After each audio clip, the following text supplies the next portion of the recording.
Arturo and I have been sitting here pondering what we're going to even call this show. For right now, it's the show with no name, like Yeah.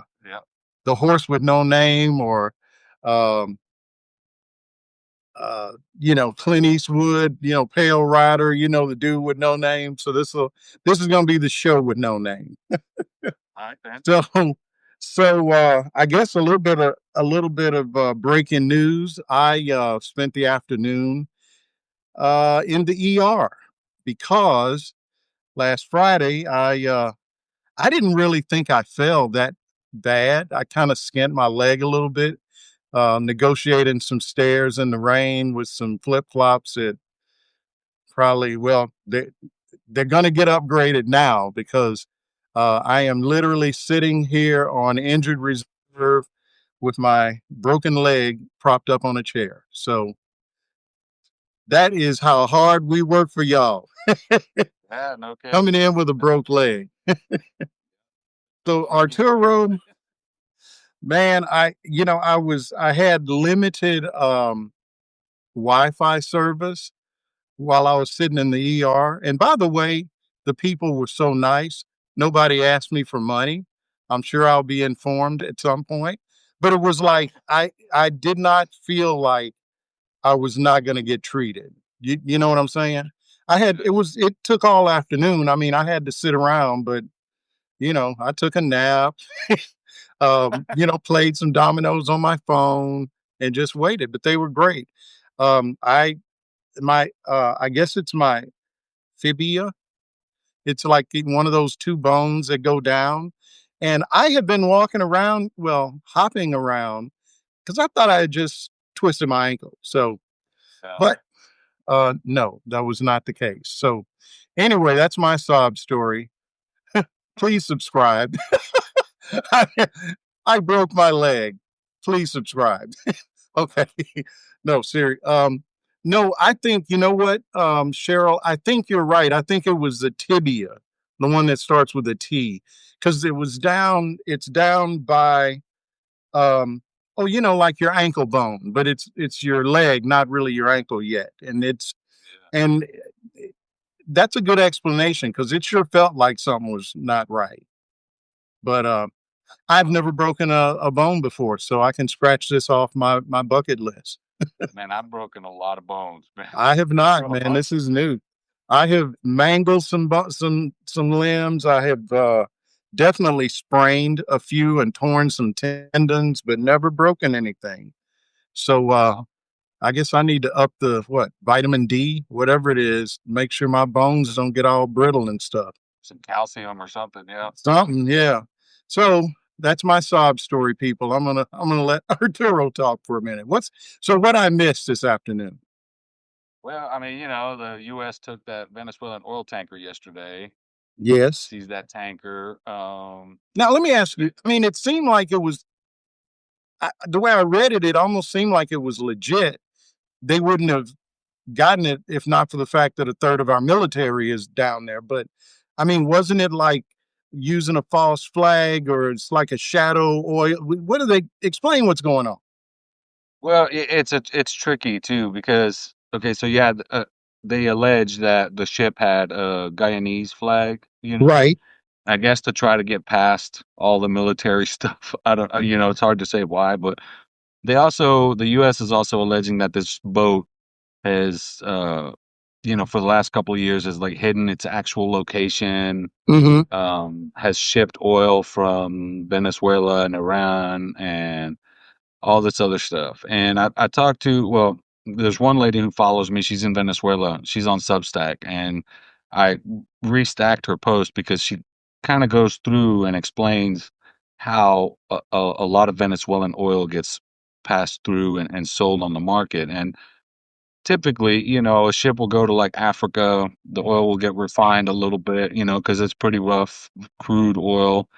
It'll get refined and, all these additives and everything put in it. And by the time it leaves all these facilities, it's no longer traceable as Venezuelan oil. Mm-hmm. They put it on another ship and then, it could go to wherever.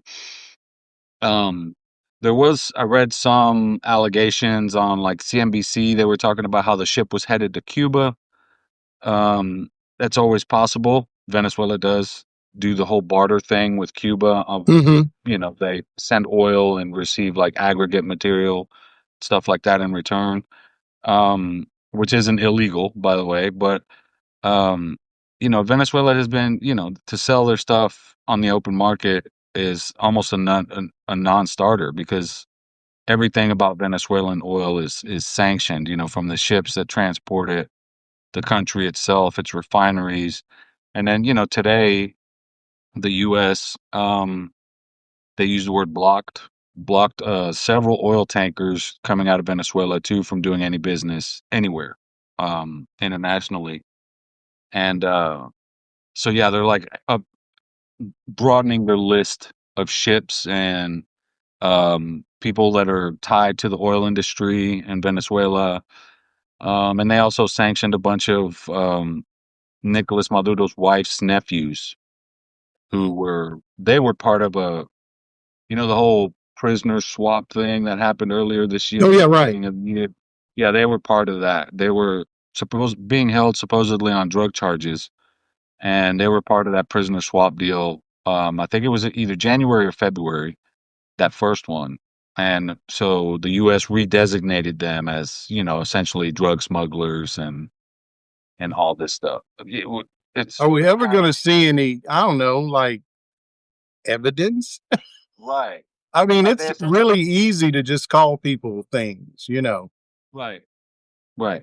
Yeah, I mean, they're essentially reneging on the deal um related to the prisoner swap, the US is, as far as like charging those nephews, but they allege again because these guys were allegedly smuggling drugs into the US. Now that they're claiming some sort of connection to Nicolas Maduro, but these guys are from his wife's side of the family, kind of distant relatives. You know what I mean? So they don't really have any direct connection to Maduro other than a familial connection. But it's just the whole thing is sketchy. Yeah, We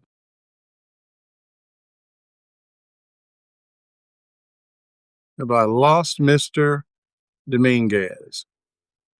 it just weird. You kind of froze on us for about 5 seconds there. Yeah, so I don't know, I was saying how we condemn the Houthis for stealing oil tankers and essentially they were doing it to stop a genocide. We're doing it out of greed. Um and it doesn't really make a lot of logical sense, but I mean we're talking about the White House here. Um there's a lot of other questions. They had the FBI and Homeland Security investigations involved, right? In international waters.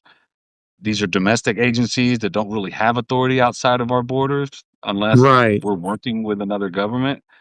Um, so yeah, there's a lot of really suspicious stuff. I haven't seen the whole FBI HSI thing be brought up yet, but I see a lot of like legacy media type, like corporate media kind of justifying this, like this is something that almost like this is just something we do. It's not. We've done it before. We've taken, Yeah. When was the last time we tankers. did something like this? If you know. I want to say probably it was under Biden, maybe his second year, and I want to say it was an Iranian flag vessel I or was I something. was just gonna say my guess would be that it would have been like in the Strait of Hormuz or somewhere like the Persian Gulf or Right. um Yeah, I know it was. I know it was. There was a big stink about it for a while, and the real thing is who bought that oil that was on that boat? Like, who did it belong to? hmm, Right? Because because of China and BRICS and stuff like that, they can skirt U.S. sanctions. They can buy oil from Venezuela and just kind of flip us off in the process. And it is possible that that boat was going to Cuba, but that's a pretty large boat for Cuba. Typically, Cuba gets, smaller tankers. And, some reports out of Venezuela are saying that its destination was Asia somewhere. They didn't specify where. hmm, So that's the big question for me because, probably China. right, essentially somebody paid for that oil and bought it, and the U.S. just stole it. So somebody might come to collect, I don't, or try to collect, I should say, it's just so weird the way things are playing out. Um, it's like they have to invent something new every day to justify some sort of other action. Well, those Epstein files ain't gonna cover themselves up, man. No I mean, shit. Yeah, you know, yeah, they got to keep us looking over there instead of looking over there, right? yeah. So, I saw the most interesting thing just before I was getting on here. I was trying to decide, should I wait until after the show or before the show to take this oxycodone that they gave me at the hospital.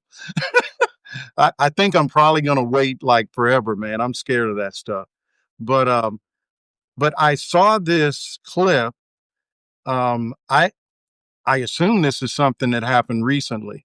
And I'm thinking of um the guy in the house. I want to say he was the head of the January 6th committee, black guy, beard. He's from down south. Benny Thompson. Benny Tom, yes. So he was was questioning a guy. The the guy was I guess from the FBI. I'd never seen him before. And this guy starts off and he's got his little script and he says that Al Qaeda is like the most dangerous threat to national security and it's a terrorist organization. He's saying all this stuff. And Benny says, so exactly where is the location of Al Qaeda in the United States? Where are they headquartered? And this guy just he just froze. He just and it was like almost like, that does not compute. I mean, his brain literally locked because I don't know, I guess they don't think anybody would ever ask. They didn't think anybody ever asked that. And he starts back with something just a total non sequitur, not even. And Benny Thompson just stops him and says, "No, I'm asking you. You've told us this is a threat to, Antifa is a threat to national security. So how many, how have you come to this conclusion, right? Antifa, exactly, Chris. Um, and the guy was like, well, we're starting to, he says, no, but you're saying it's a national security threat. How did you arrive at that? And this guy just was totally just flummoxed. He didn't have an answer. And I just thought, how can you live in a world like that where you're walking around saying, you're saying Yeah, shit like that, and none of the people around you ever say, well,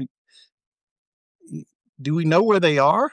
I mean, because Benny Thompson was like, yeah, how many people are in Antifa? Name, what are some of the threats to explain it? The guy didn't have anything, nothing. yeah. And that, a lot of that's how you get them a lot of the time. You ask them questions, right? Just Just the normal basic, stuff.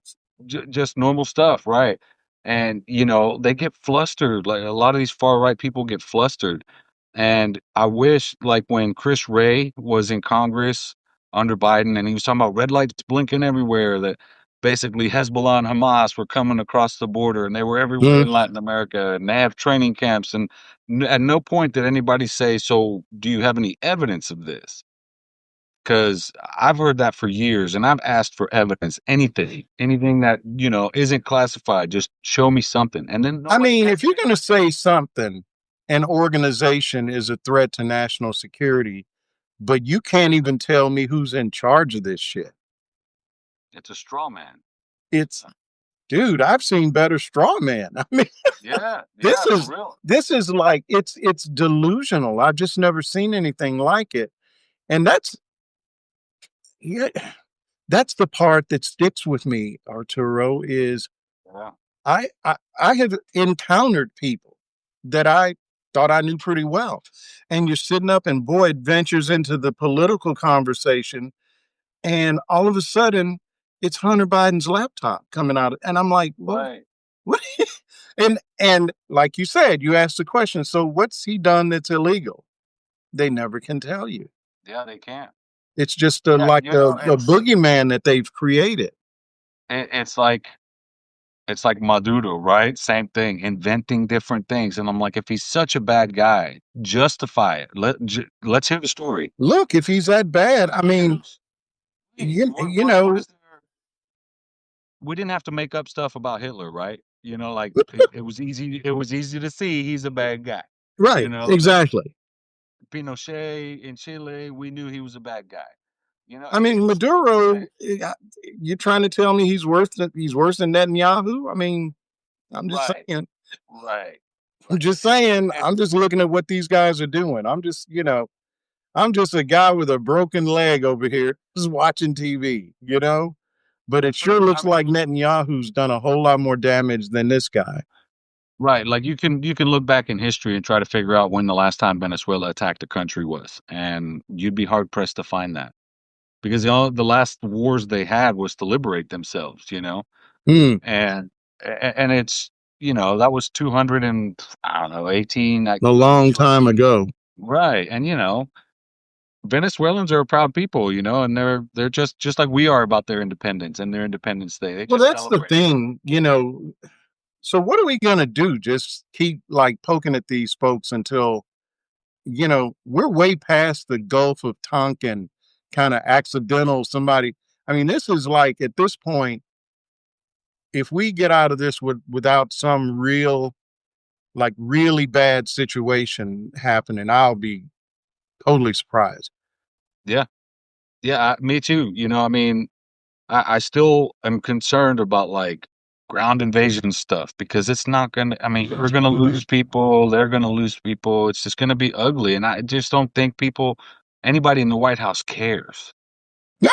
It's just they don't. People are just pawns to them. It's whatever. If they kill people, they kill people, and they don't really even care. So it's just like the National Guardsmen got killed in D.C. The White House put them in that position. They shouldn't have been there. It was Mm-hmm. pointless. It was stupid. And you made targets out of them. And, anybody who's going to go off the deep end that's who they're going to go after, and it's just a shame because, National Guardsmen on our city streets have very limited ability, to do anything. They have, you know, rules of engagement. You get Right. fired once fired upon. They're not cops. Cops shoot first. National Guardsmen don't. So, you're just putting them in a situation that they're not equipped for. Yeah, Mm. sure, they grew up in cities and towns just like we did, but they're not there to be enforcement officials. They don't That's know how not to their do that. job. Right. Arturo, I saw a couple of people said they're having a hard time hearing you. Can you check your sound? Make sure your mic's turned up because we don't want to miss anything. Yeah. Any better? Yeah, they'll let us know.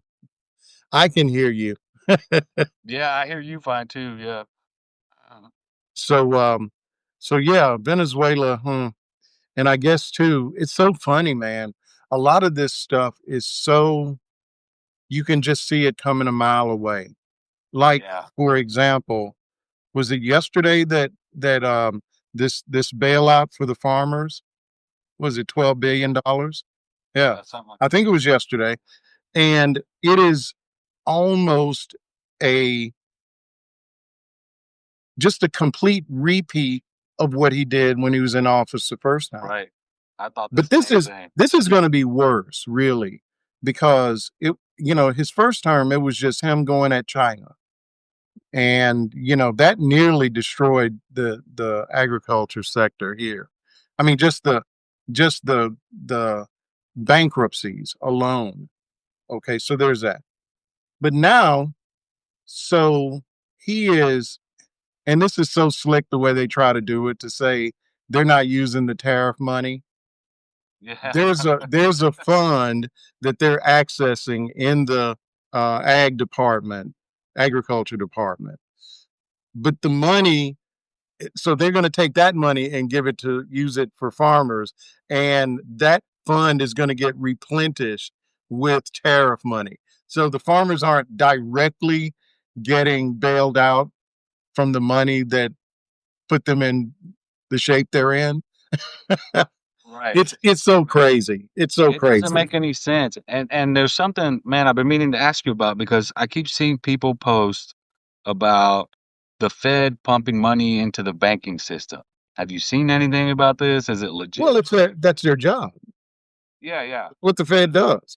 Yeah, well, when when the Fed eases, that's what it means is they're easing the availability of credit. Okay. And there are a lot of ways they do that. You know, lowering interest rates is the common thing that we think of. But yeah, it makes money easier to, it makes loans easier to get. That's the whole objective is they're trying to stimulate. See, that's what's so crazy to me. They're trying to stimulate the job side of the economy. Okay. What's funny to me is how I keep hearing Trump and, you know, all of his minions talking about how great the economy is. The Fed doesn't have to lower rates when everything's going okay. Right. If the economy is just like barreling along, if anything, they're going to be trying to keep rates high enough so that we don't get overheated and have too much inflation. Problem that we've got right now is we got both. We've got weakness, not falling off a cliff, but weakness in the job market. Um, we've got, um, well, you know, just some of the numbers that we're seeing, and the other thing we're seeing a lot of numbers that are telling us a lot of layoff. I mean, layoffs, announced layoffs, are over a million jobs this year. That is beyond. We haven't seen anything like that since the pandemic. Would be the last time. Right. Um, Right. so folks really, it's really funny to me when I see a comment here about the Fed printing money. That the Fed, that's what they do is print money. I mean, well, not physically like we think of it. Now it's all, you know, we're just moving stuff on the ledger at this point because it's all digital, you know. But I mean, it's what they do. It's what they're for is to control. We used to actually back in the olden days when I first got in this business, we didn't really look at the jobs numbers like they do now. I mean, we did look at it, but we used to look at money supply. That used to be the like on Fridays they would announce the money supply, and I guess I mean this is back in the '80s. I guess that was at that time considered the best gauge of how much money is floating around in the banking system, right? And if it's contracting, you know, credit's getting a little tighter. And I'm oversimplifying it, but you know, that was the measure that was like key. And now it's more along the line of obviously rates. When we used to look at the Fed cutting rates, we used to look at what's called the discount rate, not the Fed funds rate. So there are all kinds of different ways to Yeah. you know to look at it. Yeah, I see Um, people people freaking out about it. They're like, "That means banks are short on cash," and I'm like, "I don't think that's what that no, means." no, it doesn't mean anything like that. No, it's all about what you got to keep in mind is with regard to the Fed, they got two jobs. Price stability on one side, which means they got to worry about inflation. On the other side, labor, jobs. So they've got a problem now because you got pressure, upward pressure on inflation. And at this point, I watched yesterday after they made the announcement. Powell, the Fed chair, always does like a press conference and answers questions and stuff. And he was pretty straightforward about the fact that at this point, tariffs are what's driving inflation. You know, there was some layover inflation from all the stimulus early in the Biden administration when we came out of the pandemic. That was like a complete shock of all these people coming back in, just driving demand. That's what made us shoot up to like what 9.5% inflation. Okay. Because people been in their houses for 2 weeks or 2 years, couldn't go out to eat, couldn't do all this stuff. So when we came out of the pandemic, you've got people with money to spend because of the stimulus, and they're ready to spend it because they haven't been able to do anything for a couple of years. That's what made interest or inflation go up like Yeah, it that did. makes sense. I'm Yeah, it makes sense. just what it was. You think about it, man. We had a complete supply shock where you couldn't Right. buy a bicycle. No, I mean, we had like a complete disruption to the supply chain. And so it just created this pent up demand. And once we came out of the pandemic, just tremendous demand, jobs, people getting hired, driving wages. I mean, all this stuff. So I'm surprised we didn't go beyond 10%, but we didn't.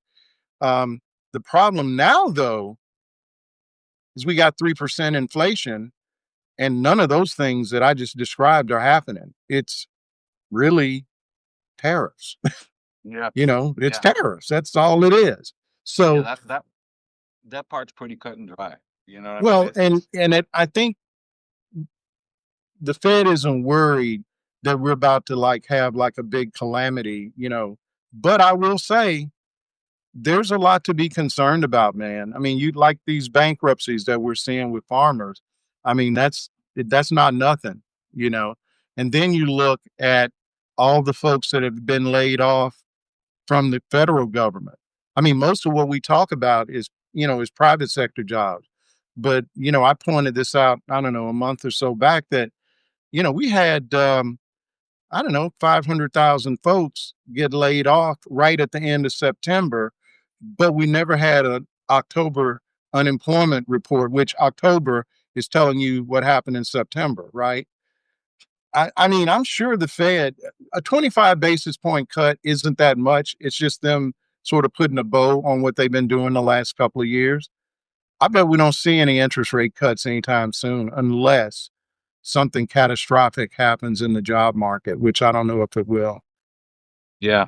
That's a tough one. I mean, because I feel like that's a 50-50 right now with the job market.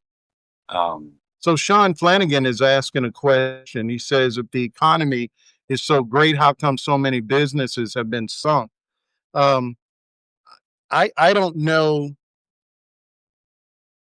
I'm not familiar with the number of businesses that have quote been sunk, but I would say this: um, the stock market is a head fake. You basically got 7 companies that are 40% of the value of the stock market, give or take. Um, I don't think the economy is so great, to be honest with you. I think we're not in a depression, but you just look at it, man. You've got um, like credit card delinquencies going up through the roof, people defaulting on their car payments. So people have jobs, but they just can't afford to live. yeah, I mean, let that sink in. People have jobs. They can't afford to quit their job because they're scared. They don't want to be out there with no company health insurance because look what that's going to be, right? yeah, And they don't necessarily. I say this in a really general way, but generally speaking, productivity has been going up, up, up, but wages have not kept up with that. And we can talk about that over decades. I mean, you can just yeah, I mean, it's an easy chart to look at. Productivity's gone up, all these different things, but people aren't really they aren't making enough money to stay ahead of inflation. And that's the problem. yeah. And it's so weird to me how with these tariffs, you understand the problem is a lot of the things that we have to buy to do whatever business we're in are things that are made in other countries. Yeah. So if there's a 10 or 20% tariff on basically everything we buy, you can't really expect anything other than what we got right now. Right. Yeah, it's just nuts. And I was gonna shift gears because I wanted to ask you about this too. I saw this right before we came on. There's an article on responsible statecraft, and you know what the poly market is. The poly market Oh yeah, yeah, yeah. in apps or whatever.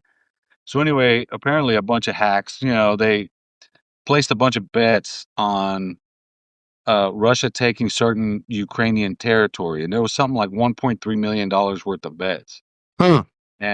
And one of the people, the think tanks they were following, had like a live, map going. And one of the people at this think tank, the International uh, something about the studies of war, Hmm. And the guy went in there and manually changed the real time map, leading to this huge poly market payout. To make it look like Russia had taken. See, those are the kinds of issues as that technology matures. Those are the kind of things that it's going to have to deal with, and really, all the more reason for it to be regulated. You know, um, yeah, I've been talking about poly market for a different reason. So, um, I think it was in 2015. I used to be after I left New York, I was a subject matter expert, capital markets, and the guys that I was a consultant. I wasn't an employee of this outfit called Tab Group, and Larry Tab, I would say at the time, and probably still is. He works for Bloomberg now. I would say he's probably considered one of the preeminent, sort of market structure guys in the world, probably. Um, and so I used to do a lot of work for them, white papers, this kind of thing. And then I got hired by, I forget how these folks came. I kind of knew them from New York. This company that I would say they were sort of a forerunner to Polymarket. They weren't taking the crypto, because Polymarket operates in the crypto market. Kalshi, I'm not sure about, but these guys were essentially, this is something they've been trying to figure out for a long time. How can we predict what a stock is going to do based on sentiment? Based on what the market thinks is going to happen. And they could create products to sort of, come up with but they never could figure out how to monetize it, how to turn it into money. So it was really just kind of like some shit in the laboratory stuff. We've created this prescriptive algorithm and it can predict if Walmart's going to go up an hour from now or something like that. But they couldn't, these guys, I mean, I think they probably pivoted to something else after I wrote this white paper. But what Polymarket and Kalshi have done is they have figured out how to sort of turn the yes or no question of what's true or what's gonna happen. They figured out how to monetize it. Because think about it like this: me and you are sitting here talking. I say, I don't know, we're going to have a depression. You say we're not. If I'm right, I don't necessarily make any money from that, and if I'm wrong, I don't get punished for that. But if you think about how these prediction markets work, if you're going to make, if you have a view, you got to put your money where your mouth is, you see? And so over the last couple of months, the Intercontinental Exchange has gone into a deal. Or well, they're going to put $2 billion into Polymarket. That's with a B. Well, the Intercontinental Exchange owns the New York Stock Exchange. So what they're going to try to do is, and I don't know that they've really said exactly. It's probably going to be like an a la carte product that somebody like me that ran a desk might use to try to figure out where a sector might be going. I mean, there's any number of things you could be using it for. A few days ago, CNN entered into a deal with Kalshi to use their prediction. They're going to basically um, weave it into their news feed. So what people no, check it out. What people need to be noticing is how the talking heads, the folks on, MS Now, all they're going to start referring to the prediction markets instead of polls, because prediction markets are more accurate than polls. Think about it like this: when you see a poll, it's going to be 1,500 likely voters. So they're polling, and so we're whatever opinion they arrive at is based on 1,500 people out of the entire United States Right. that are likely to vote, and that's just meaning they voted last time. But it doesn't tell us what the unlikely voter might do. It doesn't tell us more than 1,500 people might be nice to know. That's why these polls are so all over the place. Remember the was it? I'm trying to think. The last midterms, not yeah, yeah. I guess it would have been the 2022 midterms Yeah. when Democrats won all those seats. Remember the reason the polls were so wrong was they didn't expect so many young people to vote because those aren't likely voters. So all their polling was looking at a subset that wasn't really who showed up to vote. Same thing with Mondami. How do you figure a guy goes from 1% of the vote is what the polls said, and he won by better than 50%? Right. So Right. Yeah, it does make sense.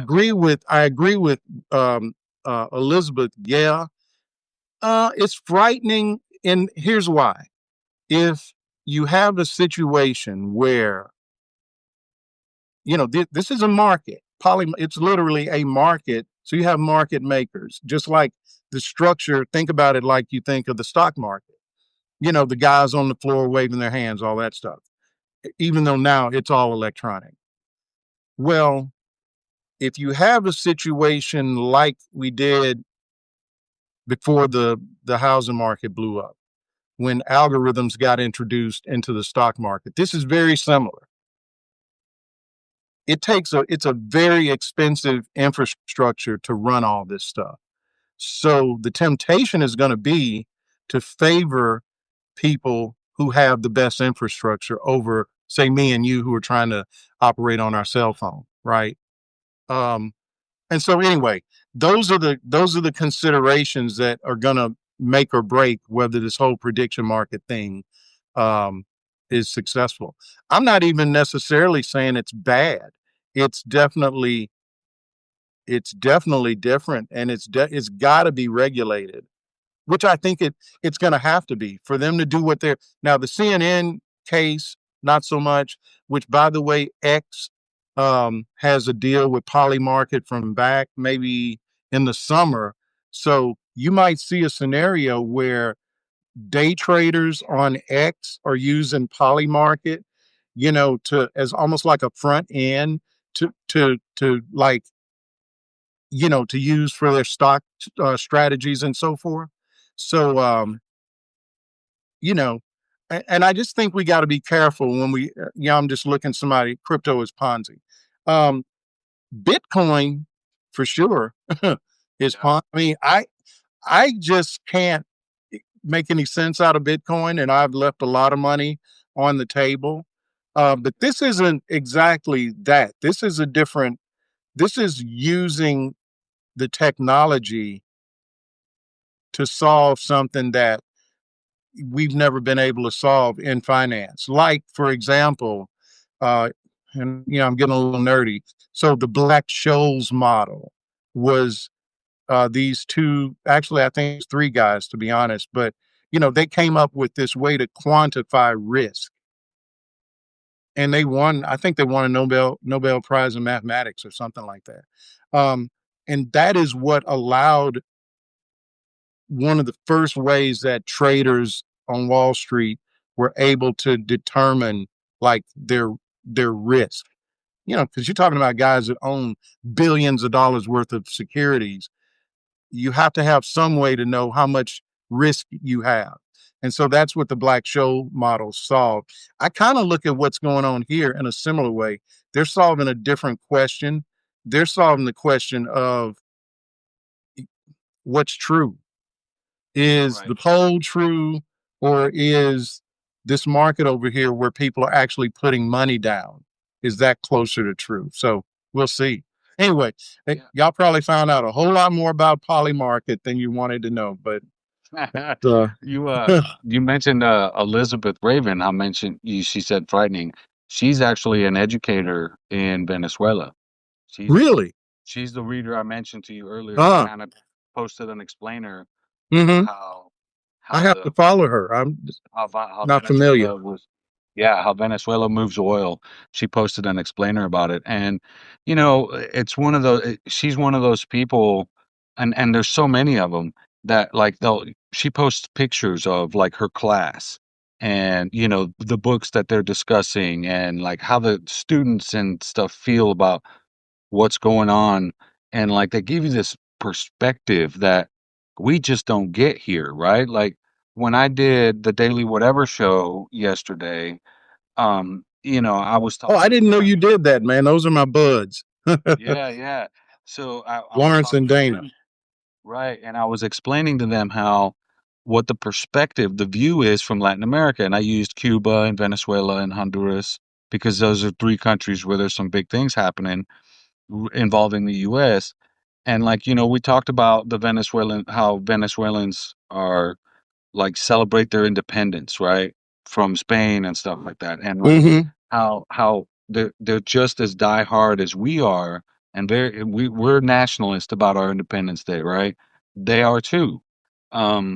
And when you look at like what the US is doing, they essentially are uniting Venezuelans, one, but they're also uniting them around Maduro, right? Because his polling numbers as far as like how he's dealing with the US are really high. So despite everybody having issues with the government and some people don't like him, they do approve of his But dealings. he's their guy, though. They picked Right. him, Right. So and it's sort of so it's like, like I mean this is some colonialistic kind of right, right. hegemony, all those words, man. I just am really, I have to be honest. This surprises me that it is just so overtly illegal. And the problem, and I don't know the answer of how this gets fixed, but we have all these institutions, like we got various courts, the ICC and the Hague and all these, and we're happy to drag all these folks in there from African countries, and I'm not saying these are good guys. I'm just saying, but we're doing a whole bunch of criminality right now. Yeah. And I think it was last night I saw where Trump is threatening to sanction the ICC if they come after him. And it's like, or you could stop being a criminal. How Right. about that? I mean, What a concept. How about you just stop doing shit that's illegal and right, right. everything's fine? It's astounding to me because like Republicans in Congress wanted to sanction the ICC. I think this was before Trump took office under I Biden remember because of the war crime charges against Netanyahu. Netanyahu and the other guy. It's Yeah, really, it is really, and I grew up, I guess what you'd call sort of a late stage boomer. I was born right towards the end of between being a boomer and whatever the next thing is. And I guess what's after boomers? Gen X, I yeah, guess. yeah. Um, The bastard kids. yeah. And man, you just grow up with this. It's sad now. I just think about, like, elementary school, you just got this concept of America and we're so good. And yeah, we kind of fucked up with slavery, but other than that, For that, we've been good. we Yeah. did a lot of good shit, right? And man, it just breaks my heart that It, it was so fucking easy for this guy to do that. It's just that's the part that gets me, man. I know I'm kind of that it was so easy for this guy to just make all these Republicans. I've been listening to Republicans talking about national security ever since we had a TV, yeah, and now they're making up shit. right. Not that I they mean, didn't make it. Look, I'm not stupid enough to believe. America just started making things up, but they had much better stories. That's for You sure. know, Right. but you Right. can't tell me. I'm looking at them bombing boats they're saying are, terrorists coming with fentanyl from a country that doesn't really even do that much fentanyl. And these boats don't look like they have the capacity to make it to America. Just like I'm saying, like the type of boat isn't a boat that's going to have enough gas to go from Venezuela to Texas Right. without stopping somewhere. Right. Right.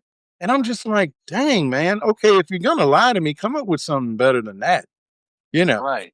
I mean, that's an 1900 mile journey. That I boat is know. not gonna make that. Right. Well, and you got to figure either that boat has got a whole lot of gas stored.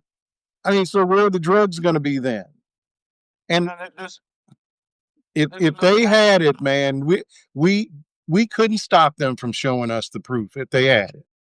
Yeah, like one of the things nobody ever talks about too is, you know, on the border of a lot of these Latin American countries, one of the things that's smuggled is fuel, oil, diesels, things like Mm-hmm. that. Um, and they load those on boats too, and they island hop with fuel and diesel, and they sell it on the black market. A lot of these boats that you see with these giant round blue drums, I guarantee you that's what's in there. Probably diesel fuel. And they're smuggling it and they're selling it on the black market because they got a hold of some and nobody's going to miss it. You know, you see that stuff happening all over the world, but in like in Latin America, like certain aspects, parts of Central America, there's a lot of like smuggling of fuel.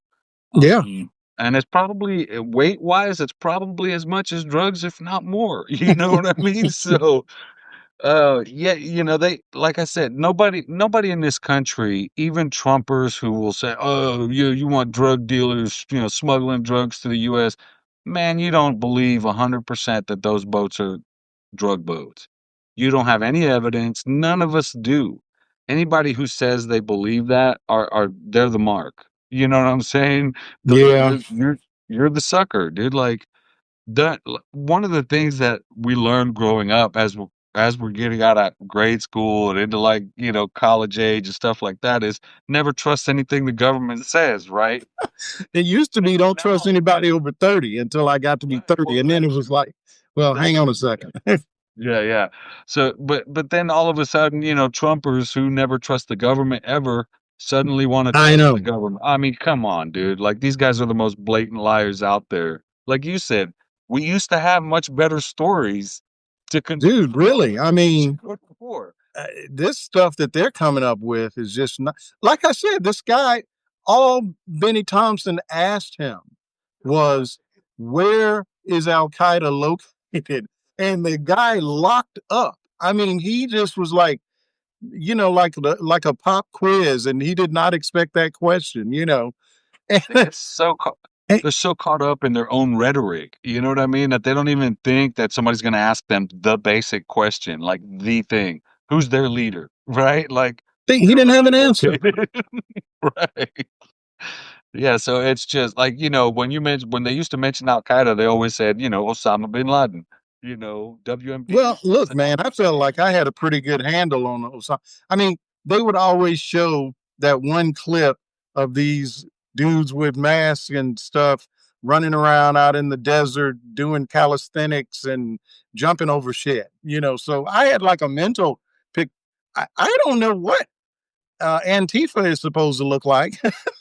what's Yeah, I the, don't either. what's their symbol? I mean, who are they? What are their colors? I don't know. What tell me? I mean, they just have been going around saying this, and not for nothing. I guess I'm a member of Antifa because I mean, I'm everybody an is apparently. anti-fascist. I know that. It's the Yeah, dumbest thing, man. So yeah, they definitely got to upgrade their lies a little bit. Hmm. yeah, Man, it's ridiculous. I'm just looking, and we're almost out for time. So tell me, what are you working on? Um, uh, man, a bunch of stuff. I'm working on an article with the Belly of the Beast folks, in the U.S., but some of them are in Cuba, some are in Spain, and we're clapping back on an article in The Economist. that went after Cuba a little bit, but left out, the most important stuff, sanctions. It was like one sentence was mentioned. Um, so yeah, we're doing that, and then I published an article just a little bit ago. I had it scheduled. It came out right when we started about Homeland Security debunking itself. You know how they keep claiming all the immigrants they're arresting are the worst of the Oh, worst, I know. It's yeah. and then they released some database where you can like search to see which migrants were taken in, like in your community. And out of the 200 and something thousand people they've arrested, there's only like 9,000 people on their database. So it's like fewer than 5% of the people they Wow. took in. Yeah. So Wow. like the numbers, we were all thinking it was 10%, and now it's apparently lower than that based on their own number. Man, I saw something else. I'm sitting there with wait, waiting to have my leg X-rayed, and I see this video, and I didn't recognize the Democratic representative, but he was talking to Christy Nome, and he asked her, the number of U.S. citizens that have been, that have been um, deported. And she said, we don't deport U.S. citizens. And the guy had, he had like an iPad, and there you can see this guy is sitting there, and he says, "Well, let me introduce you to Mister So and So. You deported him to South Korea, a month ago." And I just these guys are not ready for any kind of cross examination of anything they're doing. They believe their own bullshit. I mean, I don't understand it. I don't understand how they think they can just, you know, Well, for right now, it's kind of, I mean, I say it's working, except it's not working perfectly. I just saw again, I mean, the Tish James, they indicted her again. It's been thrown out again, like yeah, that yeah. quick. The jury would not even indict. I mean the grand jury. So Right. yeah, I mean, And fortunately for isn't us, these guys are not masterminds. right, isn't the saying that a prosecutor can convince the grand jury uh to indict a Ham ham sandwich. sandwich? Well, Yeah. this apparently wasn't even that. So yeah, Real quick. they've already for a second time thrown that out. Somebody somebody asked a question about the election in Venezuela and how people keep using trust me bro evidence about Maduro stealing that last election. I have an Yeah. article I have an article in my Substack if you look up Venezuela or the word fraudulent, where I went through all those tally sheets for like 2 months. I went through 10 to 11,000 of them, and I found a ton of different evidence of fraud. At this point, I can't answer the question about who won and who lost, but I can say that the evidence that Maria Corina Machado's opposition party presented can't be validated. It wasn't validated by the Post or the Associated Press. And Hmm. when I did my analysis, I figured out why they can't validate it. Why is that? So there's a lot of tally sheets that haven't been certified at the polling place. A lot of them are missing signatures. So you have to have a signature that matches the digital signature with a thumbprint. 90% of those tally sheets don't have those. There are some where there's obvious what do you call it, man? I just went blank. When you copy someone's name, Oh, like fraudulent stuff. yeah, fraudulent stuff, right? Like the signatures on some of the tally sheets are all the same handwriting. And Okay. some of the names on the tally sheet are just a bunch of numbers and letters with no signature. So yeah, there's a lot. If y'all look up, Okay. I've worked on that thing. I worked on that for like 2 months. Listen, man, she's really something. I mean, this whole thing. I was listening to the radio today, and they were talking about how she had made it to Sweden to get her Nobel Prize. She's been in hiding and all. And I'm like, no, she's right over. And the United People who States travel, helped her get to Sweden and all this stuff. that's all nonsense. Like, people don't realize that she comes from a billionaire family, like elitist billionaires. She was raised in embassies. Like members of her family were ex-presidents that were really horrible people. Uh, People don't understand well, that. hey, you know what, dude? We're going to depend on you to educate us about this stuff. So I guess we're wrapping up. I would just say we're going to do this every Thursday at 6. So folks, mark your calendars. Um, Hopefully after the holidays, we're going to maybe we'll have a name for the show. But I'm starting to kind of like the show with no name. I'm starting to like that. It's catchy.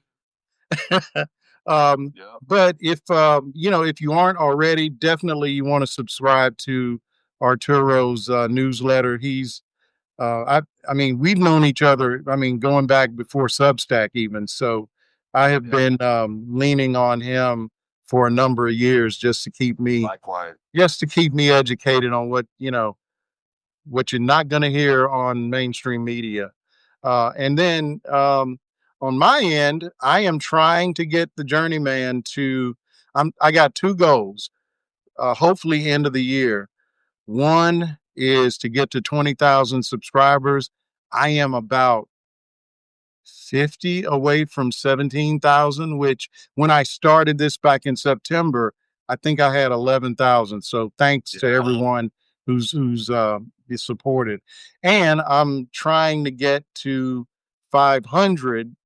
My ideal, just in terms of sustainability, if I've got 20 or 25,000 subscribers and 1,000 paid subscribers, that's kind of an equilibrium because you don't. Hey, I'd love to have 20,000 paid subscribers too, but you know Right. that's a little too much to ask for. But at any rate, to get to that 5,000 or 500 mark, um, my newsletter is 50% off. So at least for the first year anyway. So if you're able and you find this kind of conversation helpful, which I hope you do, hopefully it's a little educational. My wife tells me my superpower is saying things in a way people can, complicated stuff. She Right. can understand my BS sometimes. So anyway, until next Thursday, the show with no name. We will see you again next Thursday, folks. Yep. We'll be here. All right, take care. Bye, man. Bye.